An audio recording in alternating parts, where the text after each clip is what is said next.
Nick Hargrave is a former Downing Street special advisor where he worked for both David Cameron and Theresa May. He now works for Portland, the communications consultancy. Writing a good speech is bloody difficult. I used to pen them for a living, and can attest that it is not a trade you should enter if you are lacking in confidence or have serious issues of self-doubt. Although not followed closely by the voting public, for the party bubble the leader's speech at conference can make a significant difference to the weather. This year, its importance is greater than most, given the febrile nature of Westminster debate and how so much hinges on what politicians do next. To land her speech on Wednesday, the Prime Minister will need to make sure her text is brimming with light and shade, surprising turns, and moments of emotional resonance. Contrary to the prevailing narrative, she has a talented speech-writing team who can provide a text that sparkles. Again, contrary to popular myth, if she feels sufficiently prepared, then she is more than capable of putting in a high-energy performance. But the real test for Theresa May on Wednesday will not be on style. It will be on substance. With the benefit only of hindsight, this is where her outing at Conference 2016, her first as leader, fell short. Both speeches she gave at that conference, on Brexit and domestic policy, were beautifully written, not by me. And they went down a blinder in the hall. However, they were strategically unwise, and have caused more problems for the Conservative Party than they solved. Beyond Brexit, the macro-political environment the Prime Minister is facing is the same as that of all moderate politicians today.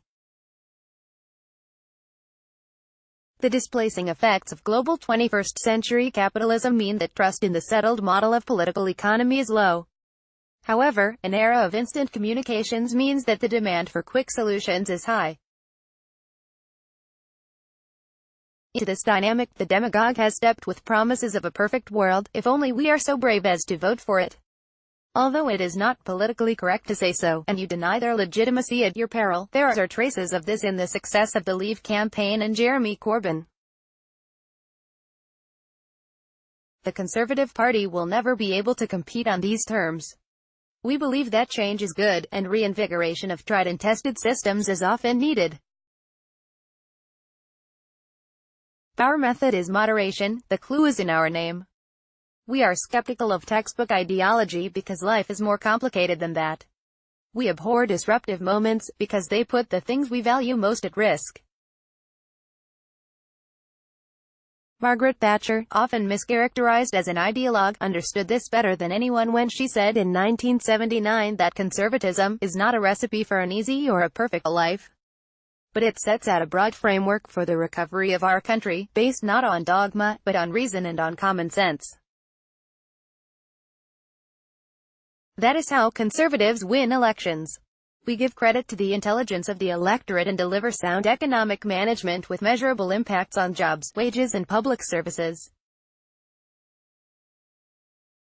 We give people the tools to build a better life, rather than promise utopia which is not in our gift to deliver. Yes, it's boring, but it has proven a durable formula for human progress. That moderation was missing from May's conference speeches in 2016. On Brexit, we were told that leaving the European Union would only be a success if we achieved an absolute return of sovereignty, and that it was a false dichotomy to worry about the cost. And on domestic policy, we were told that our economic model was failing millions of ordinary working people and necessitated a lightning bolt, quiet revolution. The net effect of the Prime Minister's words at Conference 2016 was to legitimize two things. First, the unrealistic expectations of those calling for the hardest of Brexits when the prose of statecraft is more complicated.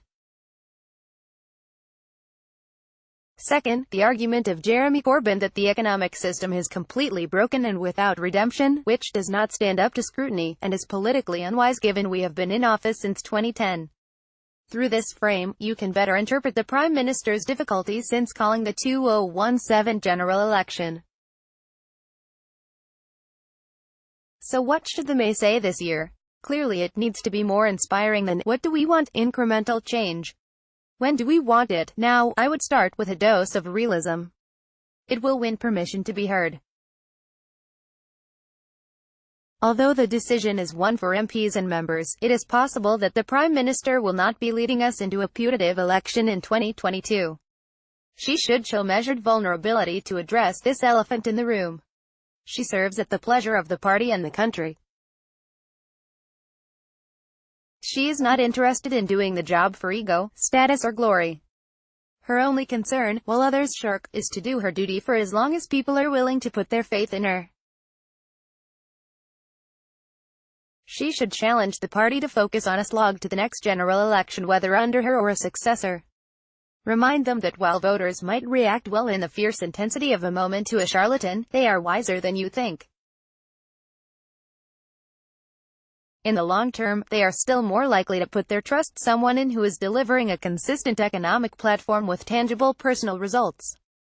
Trust and consistency are the key words here, because in the real world results don't come overnight. That requires honesty. So throw red meat on Brexit, the withdrawal agreement and transition by all means, but put it in its place. It is an important process to be delivered and respected, but it is not our defining purpose in government. It is not the magical solution to the challenges we face as a country.